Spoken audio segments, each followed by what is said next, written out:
Welcome to your own channel Jai Mahadev academy learning programme. स्वागत है आपका आपके अपने यूट्यूब चैनल जिसका नाम Jai Mahadev academy E learning online platform है। चैप्टर आपके सामने है लिखा हुआ बोर्ड पर, Indigo. This is the 5th chapter of the book Flamingo और I think this is the last chapter, क्योंकि इसके बाद के जो 3 चैप्टर हैं वो रिमूव कर दिए गए, डिडक्ट कर दिए गए इस बार के सिलेबस से। तो इन दिस वे इस चैप्टर के ऊपर लगभग 3 से 4 वीडियो, ऑलमोस्ट 4 वीडियोस हो सकती हैं, या कोशिश करेंगे 3 वीडियो में। लेकिन आज के इस वीडियो में हम पूरा चैप्टर, क्योंकि चैप्टर की एक आउटलाइन, एक इंट्रोडक्शन, एक समरी देने जा रहे हैं अराउंड 35 to 40 मिनट्स में, क्योंकि बहुत ही लेंदी चैप्टर है और बोरिंग भी है, हमें बिल्कुल मालूम है। But if you are really a patriotic person, if you are really patriotism है, नेशनलिटी है आपके अंदर, अगर आप विश्वास और अपने देश से प्यार करते हैं, so of course we should go through this chapter seriously. तो इस चैप्टर को हमें बहुत ही सीरियसली पढ़ना चाहिए और समझना चाहिए, not with the purpose for cracking और स्कोरिंग इन द एग्जाम में हाई मार्क्स लाने के लिए किसी भी चैप्टर को नहीं पढ़ना है। उसके अपने अपने खुद कुछ इंपॉर्टेंस होते हैं, महत्व है। उन महत्व का जो वैल्यूज हैं, उन वैल्यूज को अपने लाइफ में आत्मसात करना पड़ता है और अपनी लाइफ में अप्लाई करना पड़ता है, तब उस लिटरेचर के किसी भी चैप्टर का जो है सार निकल कर आता है। कोई भी चैप्टर, कोई भी राइटर या पोएट जो है पोएम इस पर्पस से नहीं लिखता कि ये पोएम से क्वेश्चन आएगा बेटा इसका याद कर लो, इस पर्पस से कोई भी नहीं लिखता। उसके अपने पर्पस है। So we have to serve the purpose of the poem, the chapters, novel हो चाहे एसेज हो, कुछ भी हम पढ़ रहे हैं, तो उस राइटर, उस पोएट या ऑथर का जो है, जो जिस पर्पस के साथ उसने लिखा था, उस पर्पस को सर्व करना हमारा काम है। वरना उस बेचारे को तकलीफ होती होगी अगर वो मर गया है। बताओ हमने कितना हिम्मत और कितना टाइम लगा के, कितना दिमाग लगा के इतना कुछ लिखा, और इसने ऐसे ही पढ़ लिया 2 नंबर के चक्कर में छोड़ दी। देख एक पढ़ी नहीं, ये नहीं होना चाहिए। चलिए इंट्रोडक्शन आपको देते हैं इस चैप्टर का आज के इस वीडियो में। अबाउट द ऑथर लिखा है चैप्टर नंबर 5, इंडिगो। इंडिगो का मतलब क्या होता है बेटा? नील। भारत में नील की खेती होती थी। नील आपने देखा होगा, उजाला आती है ना, नील आप वाइट हो जाते हैं कपड़े एकदम, या मतलब फ्रेशनेस आ जाती है कपड़ों में, तो इसकी खेती होती है। कहाँ से आते हैं? उजाला में थोड़ी पैक होके आती है, उजाला में आती कहाँ से? तो नील आपने सुना होगा, पहले तो कच्ची नील आती थी, है ना, पाउडर टाइप में, आज भी आती है, लेकिन आजकल तो सिंथेटिक नील आने लगी है। सिंथेटिक होती है वो, ओरिजिनल नहीं, वो मतलब नेचुरल नील नहीं होती है, वो सिंथेटिक होती है, बनाई जाती है। वो कैसे बनती है मेरा वो मसला नहीं है, वो मेरा मैटर नहीं है, ना मेरा सब्जेक्ट है। सो सब्जेक्ट कंसर्न आपको बताएगा, जो केमिस्ट्री टीचर है उनसे पूछ सकते हैं कि आप सिंथेटिक जो नील होती है वो कैसे बनाई जाती है। फिलहाल हम यहाँ बताने जा रहे हैं आपको चैप्टर के बारे में। This chapter is totally based on the father of nation. Nation के जो फादर है Mahatma Gandhi ji, the greatest name in the world, दुनिया में सबसे बड़ा सबसे महान नाम गांधी, जिनको हजारों लाखों की तादाद में लोग निगेटिव पर्सपेक्टिव भी देखते हैं उनको, लेकिन हमें इंसान की अच्छाइयों को देखना चाहिए, ना कि बुराइयों को। बुराई और अच्छाई हमें नहीं क्या पता, बट उन्होंने जो देश के लिए किया, तो जाहिर है तभी उन्हें फादर ऑफ नेशन भी कहा गया। हालांकि देश की आज़ादी सिर्फ डंडा चलाने से नहीं मिली, देश की आज़ादी हजारों लोगों की शहादत के बाद मिली, लेकिन महात्मा गांधी के द्वारा किए गए कार्यों को भी भूला नहीं जा सकता। उन्हीं में से एक छोटा सा कार्य, उसकी डिस्क्रिप्शन है इस चैप्टर में, जो इस चैप्टर में बताया गया है। उसी तमाम कामों में से जो है लुइस फिशर नाम के राइटर, जो कि अमेरिकन राइटर हैं, उन्होंने यहाँ पर लिखने की कोशिश करी है। उनके कुछ अचीवमेंट्स, अदम्य साहस, उनकी डिटर्मिनेशन और नेशनलिटी, इन सारी बातों को यहाँ पर थोड़ा बहुत तरीके से बताने की कोशिश करी गई है। चलिए चैप्टर स्टार्ट करेंगे। ये मेरा थोड़ा सा इंट्रोडक्शन हो गया अबाउट द चैप्टर। कहाँ गया भाई मेरा जो पेन है, जो हमारा साथी है? मैं पेन कौन ले जाता है, हमको समझ में नहीं आता। चलो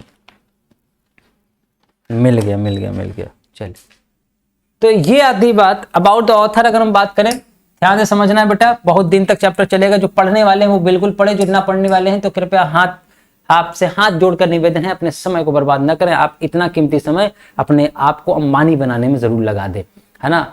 अगर आपने ये वीडियो में आपको मजा नहीं आ रहा है, ढूंढ के उम करने लग रहे हो, तो चूंकि ये सीरियस चैप्टर है, इसको हम सीरियस होकर ही पढ़ाएंगे, है ना। इसमें हम वैसे नहीं पढ़ा सकते जैसे आप मेरा जेस्चर पोस्चर देखते हैं ग्रामर पढ़ाते समय, है ना। तो लुईस फिशर, अपने समय को बर्बाद नहीं करना बेटा। अगर आप इसे पढ़ रहे हैं तो नेक्स्ट चैप्टर भी, नेक्स्ट सेशन भी इसी के ऊपर आएगा, वो भी देखिएगा। उसके बाद भी एक सेशन आएगा, वो भी देखिएगा। अगर आपने ये देखा वो नहीं देखा तो आपसे हाथ जोड़कर निवेदन है कि आप इसको भी ना देखें, क्योंकि आपका जीवन के 40 मिनट फालतू में चले जाएंगे। उसको कहीं और लगाओ, है ना। लुईस फिशर जो कि इस चैप्टर के ऑथर हैं, 1896 1970 में, जो कि लाइफ स्पैन था इनका। लाइफ स्पैन, हम कई बार एक वर्ड बोलते हैं लाइफ स्पैन, आप लोग सोचते हो कि हम क्या बोलते हैं। स्पैन का मतलब होता है फैलाव, एक्सपैंड वर्ड यहीं से बनाया। Was born in Philadelphia, Philadelphia 1896 में एक जगह है फिलाडेल्फिया, वहां पैदा हुआ। He served as a volunteer in the British army, एक वॉलंटियर के रूप में उन्होंने ब्रिटिश आर्मी में काम किया 1918-1920। Fisher made a career as a journalist and wrote for the New York Times. उन्होंने एक न्यूयॉर्क टाइम्स, एक मैगजीन आती थी, फिशर ने अपना जो करियर बनाया वो बनाया मास कम्युनिकेशन। मास कम्युनिकेशन समझते होंगे, प्रिंट मीडिया जिसे आप समझते होंगे, मीडिया समझते, न्यूज़पेपर में। Fisher made a career as a journalist, उन्होंने एक जर्नलिस्ट के रूप में काम किया। And wrote for the New York Times, the Saturday review, ये भी एक मैगजीन का नाम है बेटा, है ना। सैटरडे से पहले दा लगा है तो आप समझ लीजिएगा, क्योंकि दिन के नाम से पहले दा नहीं लगता। The Saturday review and for European and Asian publication, and for European and Asian publications, European और एशियन पब्लिकेशंस बहुत से प्रकाशन थे, उनके लिए भी काम किया। And he was also a member of the faculty of Princeton university, एक यूनिवर्सिटी है जिसका नाम प्रिंसटन यूनिवर्सिटी है, वहां के एक मेंबर भी रहे हैं। This is a very brief introduction about the writer, writer के बारे में थोड़ा सा ये इंट्रोडक्शन था। चलिए इंडिगो चैप्टर 5 समरी देखते हैं। लुईस फिशर मेट गांधी इन 1942, 1942 में जो है लुईस फिशर नाम के जो राइटर हैं ये गांधी जी से मिलते हैं। कहां पर बेटा? एट हिज आश्रम, सबको पता है आश्रम में रहते थे Gandhi ji, Sevagram. Gandhi told him that how he initiated the departure of the British from India. भाई जाहिर सी बात, हम सब जानते हैं 100-150 साल तक अंग्रेजों के अंडर में रहे, तभी से गुलामी कहा जाता है। अच्छा, मुगलों के काल में रहे तो भारत गुलाम नहीं था, लेकिन ब्रिटिश के काल में लोग कहते हैं कि गुलाम रहा, क्योंकि तब तक फिर मुस्लिम और हिंदू सब एक हो चुके थे। मतलब मुस्लिम इतनी तादाद में थे कि उनको भी गुलाम बनाया गया था, तो इसलिए वो पूरा एक कंट्री माना गया। जबकि पहले हिंदू इस देश में रहते थे तो मुस्लिम आए तो वो गुलाम नहीं हुए, लगभग सुचारू रूप से शासन चलता रहा। लेकिन ब्रिटिश काल 100-150 साल तक आपके ऊपर हुकूमत करके गया। तो यहां पर उन्होंने एक इनिशिएशन, हाउ ही इनिशिएटेड, किस तरह से जो है British army, British east India company को भारत से निष्कासित करने के लिए प्रयत्न करे, कितने प्रयत्न करे, कैसे करे, कहां कहां शुरुआत करी, कहां कहां उन्होंने अटेम्प्ट करी, ये सारी बातें लुईस फिशर ने महात्मा गांधी से जानी। महात्मा गांधी ने लुईस फिशर को सब कुछ बताया, लुईस फिशर को सब कुछ ये बताया कि मैंने कैसे इनिशिएशन किया of the British from India, India से ब्रिटिश को भगाने का क्या क्या तरीके अपनाए और किस तरीके से मैंने अपने सारे मूवमेंट्स को अंजाम दिया। ही रिकॉल्ड दैट इट 1917, अब उन्हें याद आती है, अब वो स्टोरी बताते हैं। ये समरी है बेटा, समरी को समरी के साथ समझना।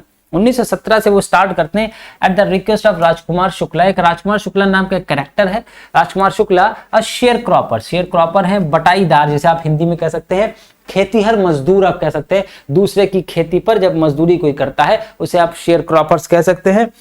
फ्रॉम चंपारण, एक चंपारण नाम का एक शहर है, मतलब छोटा सा टाउन है, मान सकते हैं बिहार राज्य में, ठीक है, Champaran.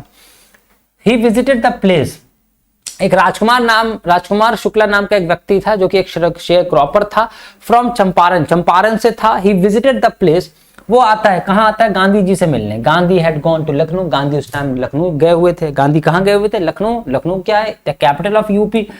To attend the annual meeting of Indian National Congress. भाई किस समय? इंडियन नेशनल कांग्रेस, जो कि आईएनसी आप कहते हैं ना, कांग्रेस पार्टी तभी की है ये, 1885 में इसको एस्टैब्लिश किया गया था, 1885 में, ठीक है, मुंबई में।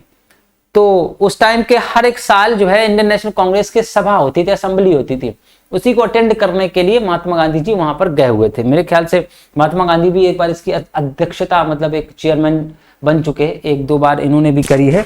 और देश के जितने भी बड़े नेता थे हर एक साल अलग अलग जो है उसको इंडियन नेशनल कांग्रेस के नेता बनाए जाते थे, अध्यक्ष बनाए जाते थे, मतलब प्रेसिडेंट बनाए जाते थे। इन द ईयर 1916, 1916 की बात है कि वो जो है इंडियन नेशनल कांग्रेस की जो असेंबली होती थी, मीटिंग, उसको अटेंड करने लखनऊ गए हुए थे। बेटा चैप्टर बहुत टफ भी लिखा है, बहुत बोरिंग है, हम बार बार कह रहे हैं, लेकिन फिर भी एग्जाम पॉइंट ऑफ व्यू से नहीं, नेशनलिटी के पॉइंट ऑफ व्यू से या अपनी पेट्रियोटिज्म के पॉइंट ऑफ व्यू से अगर आप पढ़ेंगे तो आपको भी लगेगा कि हमने क्या क्या अभी तक नहीं जाना था, कि भारत की ये वो कहानी है, ये वो चीज है जो कि इतिहास में भी शायद किताबों में भी नहीं लिखी हुई है। ठीक, किताब में तो नहीं है बिल्कुल, आपके इतिहास किताबों में शायद कहीं आपको मिल जाए, लेकिन ये जो इवेंट आप इस चैप्टर में पढ़ेंगे ये भी आपके भारत के इतिहास से संबंधित है, पूरा इतिहास है, इसमें एक छोटी सी कहानी जरूर है। Shukla told him that he had come from Champaran, वो पहुंचता है और शुक्ला बताते हैं कि गांधी जी, मतलब मैं चंपारण से आया हूं, to seek his help in order to safeguard the interest of the sharecroppers. वो बताता है कि मैं जितने भी शेयर क्रॉपर्स हैं, मेरे साथ के काम करने वाले लोग, मैं उन सबको सेफ गार्ड प्रदान करना चाहता हूं, मतलब उनको प्रोटेक्ट करना चाहता हूं, उनके अधिकारों का हनन किया जा रहा है चंपारण में। Gandhi told him that he was busy, Gandhi ji ने कहा कि मैं अभी बिजी हूं। सो Shukla accompanied him to various places till he consented। अब जरा ये सोचने वाली बात है कि शुक्ला कहां रहते थे, बिहार में, और गांधी जी कहां के थे, गुजरात के। गुजरात में उनका सब कुछ था, आश्रम हो, चाहे साबरमती आश्रम हो, सेवा ग्राम आश्रम हो, या प्लेस हो उनका, जनरली वो गुजरात में। एक बिहार राज्य उस समय 100 साल पहले बिहार और गुजरात में कोई कनेक्टिविटी थी नहीं थी, न ट्रेन वेन का इतना भी साधन या बस का तो आने जाना होगा नहीं, मोबाइल फोन कुछ, कैसे एक व्यक्ति की बात वहां तक पहुंची, और वो व्यक्ति इस उम्मीद में कि गांधी नाम का एक व्यक्ति है जो कि हमारी समस्या का समाधान कर सकता है। Just think the popularity, the name of Mahatma Gandhi at that time, उनका प्रभाव देखिए, प्रभाव पूरे देश में। तो राजकुमार शुक्ला चंपारण से थे। Gandhi told him that he was busy, Gandhi ji ने कहा कि मैं अभी तो बिजी हूं। तो शुक्ला क्या करते हैं, उनके साथ साथ अकंपनीड कर लेते, मतलब साथ साथ जाते हैं जहां जहां वो जाते, to various places till he consented to visit Champaran, जब तक कि वो एग्री नहीं हो गए चंपारण आने के लिए, तब तक शुक्ला जी उन्हीं के साथ घूमते रहे। His firm decision impressed Gandhi and he promised him that he would visit Calcutta at a particular date and then Shukla could come and take him along to Champaran. Maybe Gandhi was trying to test the determination of Shukla, Rajkumar Shukla, whether in himself Rajkumar Shukla was determined to help others or not, or only he is passing time. Gandhi शायद ये देखना चाहते थे कि राजकुमार शुक्ला चंपारण से चलकर आए, ये मजाक तो नहीं कर रहा है या सिर्फ मूर्ख बना रहा, ये भी तो हो सकता है। उनका डिटर्मिनेशन उनको पहले चेक किया। गांधी जी ने जब उसका डिटर्मिनेशन देख लिया कि नहीं, ये समाज सेवा के लिए आगे आ रहे हैं या लोगों की चिंता है, तब वो डिटरमाइंड हुए और उनका ठीक है, मैं आपकी हेल्प करने के लिए तैयार हूं।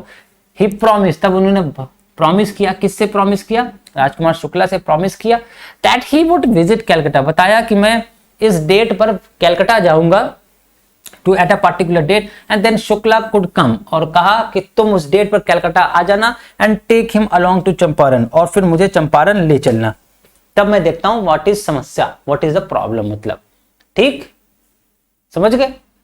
Shukla met him at Calcutta, Shukla पहुंचते हैं उसी डेट पर कैलकाटा जो बताया गया, and they took a train to Patna, फिर वहां से उन्होंने पटना की ट्रेन ली, वापस आए।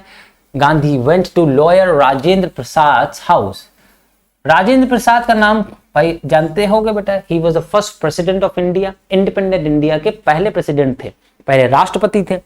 उनका नाम आया, लॉयर, उनके घर गए, and they waited for him, उन दोनों ने उनका इंतजार किया, उनकी प्रतीक्षा करी, in order to grab complete knowledge of the situation, पूरा नॉलेज उस सिचुएशन, जो सिचुएशन चंपारण में चल रही थी, उसकी पूरी सिचुएशन को समझने के लिए पूरा जितना भी इंफॉर्मेशन थी उन्होंने कलेक्ट करने के लिए ही रीच्ड मुजफ्फरपुर ऑन 15 अप्रैल 1917, 1500 अप्रैल में वो मुजफ्फरपुर गए।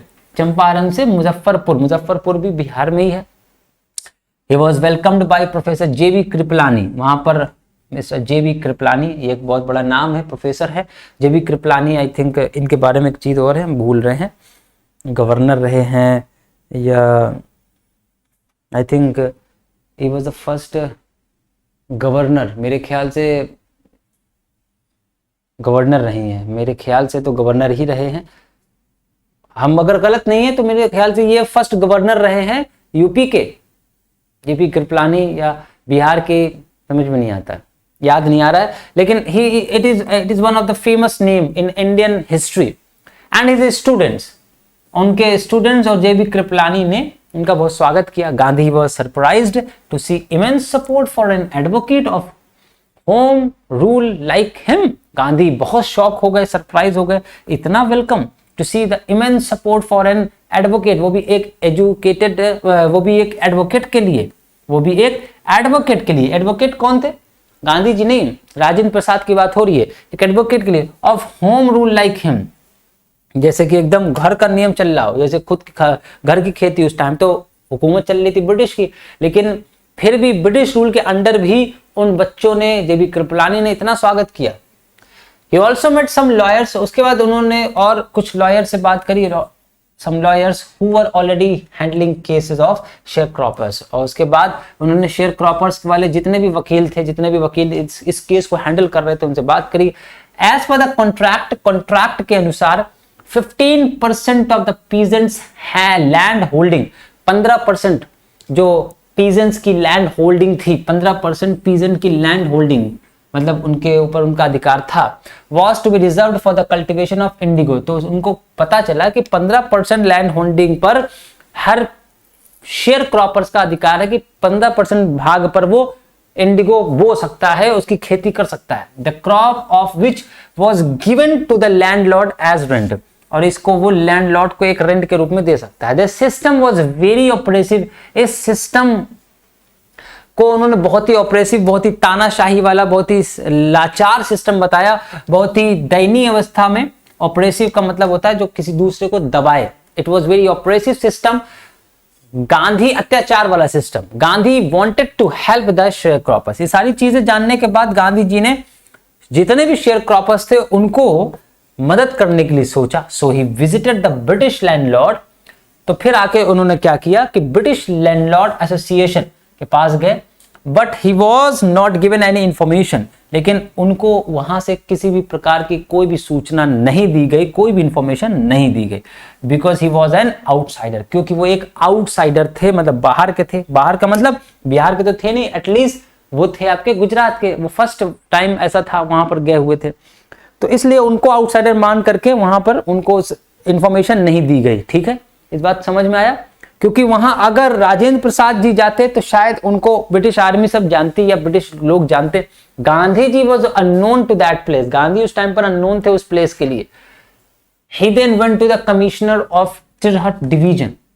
एक डिवीजन था, बट डिवीजन का मतलब एक बड़ा सूबा होगा, उसके अंदर जैसे मंडल बना दिए जाते हैं, आपने सुना होगा यूपी के अंदर इलाहाबाद मंडल है, लखनऊ मंडल है, कानपुर मंडल है, मंडल बनाए जाते हैं। मंडल का मतलब कमीशन बनाया जाता है, उसके अंदर छोटे छोटे टाउन बनाए जाते हैं। इलाहाबाद मंडल है, जैसे पूरे सूबे को भी 16 मंडल या 18 मंडल में बांटा गया है मेरे ख्याल से। ठीक है, जैसे पूरा स्टेट है, ये 75 जिले हैं। इन 75 जिलों में 75 जिलों की जिम्मेदारी किसकी? 75 डीएम की तो है, उसके अलावा उसके ऊपर भी एक बैठा है जिसे हम कमिश्नर कहते हैं। जैसे इलाहाबाद मंडल है, उसके अंदर 4 जिले छोटे छोटे आते हैं। इलाहाबाद आता है, उसके अलावा प्रतापगढ़ आता है ना, और इधर का फतेहपुर आता है, और एक और है मेरे ख्याल से मिर्जापुर है, जो इलाहाबाद मंडल के अंदर आता है। तो इनकी जो भी चीजें होंगी, पहले डीएम तो देखेगा, डीएम से हैंडल नहीं होगा तो फिर वो कमिश्नर देखेगा इन चारों ही जगहों की जो भी समस्या होगी। तो उसी तरीके से उस टाइम पर एक कमिश्नर ऑफ तिरहट नाम का एक कमिश्नर एक जगह थी तिरहट, वहां पर कमिश्नर थे, उनसे जाके मिलते। Went to the commissioner of Tirhut division who threaten Gandhi and ask him to leave Tirhut. उन्होंने गांधी जी को डराया, धमकाया और कहा यहां से निकल लो, नहीं तो अंदर चले जाओगे। इंस्टीड ऑफ रिटर्निंग के बजाय he went to Motihari. Motihari जाते हैं, वो एक जगह है। Here he started gathering complete information about the indigo contract. और यहाँ पर उन्होंने जितनी भी इंफॉर्मेशन कलेक्ट हो सकती थी वो सारी इंफॉर्मेशन उन्होंने कलेक्ट करी। He was accompanied by many lawyers। उसके बाद उनके साथ बहुत से lawyers एक साथ हो गए। One day as he was on his way to meet a peasant, एक दिन की बात है कि as he was on his way to meet a peasant, कि एक रास्ते में जब वो वापस जा रहे थे तो एक पीजेंट से मिलते हैं। वो पीजेंट का मतलब है कृषक, मजदूर जिसे कहते हैं, खेतों पे काम करने वाला। Who was maltreated by the indigo planters, जिसको बहुत बुरी तरीके से ट्रीट किया गया था एक इंडिगो प्लांटर्स के through.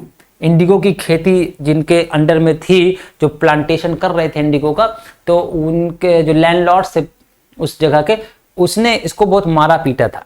So he was stopped by the police, उनको रोका गया पुलिस के द्वारा। Superintendent's messenger who served him as a notice asking him to leave, और गांधी जी को एक पुलिस का एक मैसेंजर आकर के एक चिट्ठी दे जाता है, उसमें कहता है आप यहां से चले जाइए नहीं तो अच्छा नहीं होगा, धमकाया जा रहा है। गांधी रिसीव्ड द नोटिस, उन्होंने नोटिस को रिसीव तो किया बट डिसओबेड द ऑर्डर, लेकिन ऑर्डर उनके नहीं माने। A case was filed against him, फिर उनके खिलाफ एक केस मुकदमा दर्ज हुआ। Many lawyers came to advise him, but when he stressed, बहुत से lawyers ने उनको एडवाइस दी, गांधी जी ऐसा ना करें, ऐसा ना करें, advise him, but when he stressed, लेकिन जब उन्होंने प्रेशर दिया सारे लॉयर्स को, so they all joined his struggle, तो उन सभी ने उनके स्ट्रगल को ज्वाइन किया, and even consented to go to jail in order to help the poor, even बहुत से लोग जो है उनके साथ हो गए। अब ये देखने में तो एक बहुत ही साधारण सी बात है, साधारण सा कार्य है, बट कोई व्यक्ति किसी दूसरे के लिए अपनी जान क्यों देगा? आज अब कोई व्यक्ति अपने लिए अपना 10 रुपए नहीं निकाल सकता किसी दूसरे के लिए। उस टाइम पर गांधी जी ने ऐसे तमाम लोगों को इकट्ठा कर लिया जो दूसरों की मदद करने के लिए आ गया है। एक फिल्म आई थी सलमान खान जी की, क्या नाम था उसका, जय हो, उसमें एक छोटी सी बात कही गई है, even though it was a film but give the greatest, the largest message ever any film give to us. अभी तक किसी फिल्म में शायद इतना बड़ा मैसेज नहीं दिया गया। समाज, इस दुनिया को, संसार को चलाना है तो वो सिर्फ हेल्प से, मदद से ही चल सकती है। धमका कर, डरा करके, मार करके चलाई नहीं जा सकती। इस दुनिया में हर एक इंसान एक दूसरे पर डिपेंड करता है, in any way, in any respect. Gandhi ji ने उस टाइम पर जो किया, मदद करने के लिए लोगों को तैयार किया, क्योंकि यही है जीवन जीने का तरीका। तो दूसरे के दिमाग को, दूसरे के विचार और दृष्टिकोणों को चेंज कर देना, उनमें परिवर्तन लाना सबसे बड़ा देशभक्ति का काम है। क्योंकि गांधी ने लाठी से, लोग कहते हैं आजादी दिलाई, लाठी से आजादी नहीं दी जा सकती। आजादी किसी एक व्यक्ति के द्वारा हो नहीं सकती थी, सिर्फ गांधी जानते थे ये। And that is why Gandhi did the greatest job to collect the people, because the people of India that time were scattered. They were divided among many caste, creed, religion and in many respects. हर एक चीज में वो divide थे। उस division को खत्म करने का जो काम किया है वो महात्मा गांधी थे, and that is why he is known to be the father of nation, और इसी वजह से उनको फादर ऑफ नेशन कहा जाता है। Don't you think, or do you think, is it a little task? Is it the small task to collect people all together today? आज के इस दौर में आप लोगों को, 10 लोगों को एक साथ इकट्ठा करके खड़ा करके दिखा दीजिए, 10 आदमी 10 तरह की बात करेगा, ये उससे नहीं बनती, उसकी इससे नहीं बनती, इसकी उससे नहीं बनती। But Gandhi did it, Gandhi ने किया, and that is why it is called, he is called the father of nation. इसीलिए उनको फादर ऑफ नेशन कहा जाता है। Am I right? Yes, I am absolutely right. आप कहेंगे तो भी, नहीं कहेंगे तो भी। Many lawyers came to advise him, but when he stressed, बहुत से एडवाइस लॉयर ने उन्हें एडवाइस किया। ठीक है, जस्ट अ मिनट।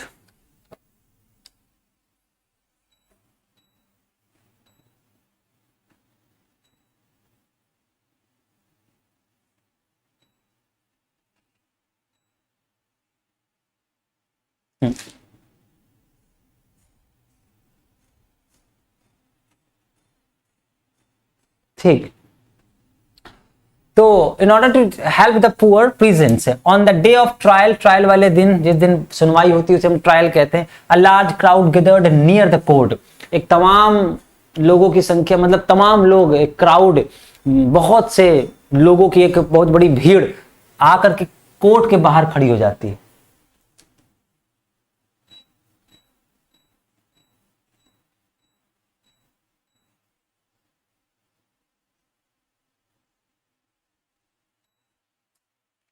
है ना। It became impossible to handle them, it became to impossible to handle them. अब देखिए यहां पर क्या हुआ, इतनी तमाम जब भीड़ इकट्ठा हो जाती है तो जो पुलिस है, पुलिस के लिए उनको कंट्रोल कर पाना बहुत नामुमकिन हो जाता है। तो Gandhi help the officers to control the crowd. Gandhi बाहर निकलते हैं, बहुत प्यार से गांधी बाहर निकलते हैं और बहुत प्यार से जो है भीड़ को काबू कर लेते हैं, क्योंकि उनके अंदर पोटेंशियल था वो करने का। Gandhi gave his statement that he was not a law breaker. Gandhi वहां बोलते हैं कि देखें भाई, मैं लॉ ब्रेकर नहीं हूं, I am not law breaker. Law breaker का मतलब होता है वैगाबॉन्ड कह लीजिए आप। मैं ये नहीं कि मैं कानून तोड़ने वाला हूं, बट ही डिसोबेड। सो हाँ, उन्होंने डिसोबे, अवज्ञा जरूर करी थी। अवज्ञा का मतलब होता है आज्ञा ना मानना। So that he could help the peasant, ताकि वो पीजेंट्स की हेल्प कर सकें। ठीक, ही वॉज ग्रांटेड बेल। इसी बात पर उनको बेल ग्रांट कर दी गई, उनकी जो सजा थी माफ कर दी गई, उनको जमानत मिली। And later on the case against him was dropped. फिर उनका जो केस उनके खिलाफ मुकदमा लिखा गया था उसको खत्म कर दिया गया, drop. Gandhi and his associates started gathering all sorts of information related to indigo. फिर गांधी और उनके एसोसिएटेड जितने भी लोग थे, सहपाठी या संगी साथी जो थे, एसोसिएट्स थे, उन्होंने जितनी भी इंफॉर्मेशन थी इस बारे में इकट्ठा करी related to the indigo contract and its misuse, और उसके मिसयूज के बारे में। Later a commission was set up, बाद में एक कमीशन बैठाया गया, एक कमिटी बैठाई, कमीशन बैठाया गया, set up to look into the matter, उस मैटर को छानबीन करने के लिए। After the inquiry was conducted, जब इंक्वायरी कंडक्ट करवाई गई, इंक्वायरी पूछताछ हुई, मतलब क्या झोल झाल है, क्या मैटर है।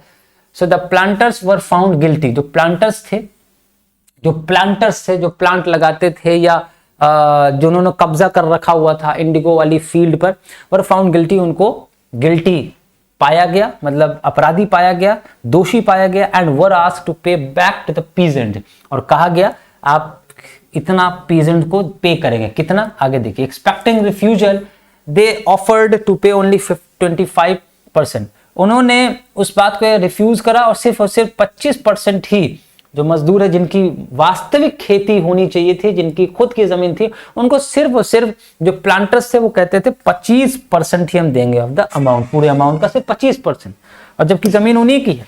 Gandhi accepted this too, Gandhi ji ने भी इसको एक्सेप्ट कर लिया, because he wanted to free the sharecroppers, क्योंकि वो शेयर क्रॉपर्स को फ्री करना चाहते थे from the binding of the indigo contract, indigo contract से फ्री करना चाहते थे, इसलिए उन्होंने एक्सेप्ट कर लिया। He opened 6 schools in Champaran, उसके बाद फिर उन्होंने चंपारण में 6-7 स्कूल खोले।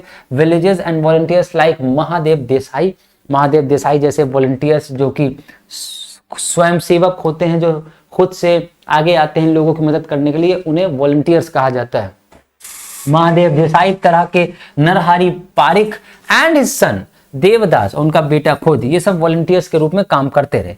taught them, पढ़ाया लोगों को, बच्चों को। Kasturba Gandhi, the wife of Gandhi, used to teach personal hygiene. जो कस्तूरबा गांधी हैं, उन्होंने भी गांधी जी का उनके काम में साथ दिया, और हाइजीन के बारे में हिंदुस्तान में तब से लेकर आज तक सिखाया पढ़ाया जा रहा है, जो आज भी पूरा नहीं हो सका।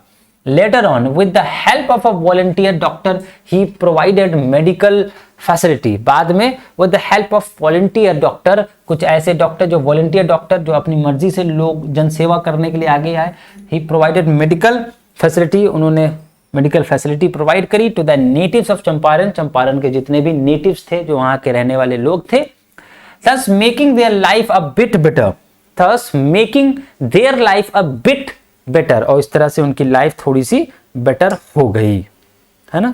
देखते हैं, जस्ट अ मिनट, थोड़ा सा और है। A peace maker Andrews wanted to volunteer at Champaran, a peace maker, शांति फैलाने वाला। Andrews wanted to volunteer to Champaran ashram, but Gandhi refused as he wanted Indians to learn the lesson of self reliance. Gandhi ने उस चीज को मना कर दिया कि लोग जो है, Gandhi refuse as he wanted, क्योंकि वो चाहते थे कि Indians to learn the lesson of self reliance, Indians खुद अपने आप के ऊपर भरोसा करना सीखें, अपने आप पर विश्वास करना सीखें, और अपने आप पर विश्वास करके आगे बढ़ना सीखे। गांधी हमेशा इस बात पे जोर देते थे, ये नहीं कि आप दूसरे से हेल्प लेकर आगे बढ़े। सेल्फ रिलायंस की पॉलिसी पर गांधी चलते, so that they would not depend on others, दूसरों पर कभी डिपेंड ना हो। Gandhi told the writer, Gandhi उस राइटर को बताते हैं, लुईस फिशर को बताते हैं, that it was Champaran incident, ये चंपारण का इंसिडेंट था, that made him think that he did not need the Britishers advice, जिससे उनको यह एहसास हुआ कि उनको ब्रिटिशर्स की एडवाइस नहीं चाहिए, while he was in his own country, जब वो स्वयं की अपनी कंट्री में है तो उन्हें ब्रिटिशर्स की एडवाइस नहीं चाहिए। Even though Gandhi was an educated one, but still he never needed to take help from Britishers. I hope ये समरी थी पूरे चैप्टर की। तो ये आपकी छोटी वीडियो रहेगी, लेकिन अब इसके बाद लगभग 4 वीडियो या 3 वीडियो होंगे जो बहुत लंबा चैप्टर है। आराम आराम से ट्रांसलेशन के थ्रू पढ़ेंगे और समझेंगे क्या क्या भारत के इतिहास में और ब्रिटिश इंडिया के दौरान या इंडिपेंडेंस से पहले क्या क्या हुआ और गांधी ने उस समय किस किस तरह से भूमिका अपनी निभाई। फिलहाल ये पूरा एक समरी दी है हमने, आउटलाइन। इसको अगर आपने समझ लिया होगा तो अब आप चैप्टर का एक्सप्लेनेशन भी जरूर देखिएगा ताकि उसको समझिए, क्वेश्चन के आंसर लिखना भी जरूरी। सो आज के इस वीडियो में इतना ही। Thank you so much for coming online. Stay connected to us. Let's wait for the next video lecture. Stay home, be safe. Thank you so much.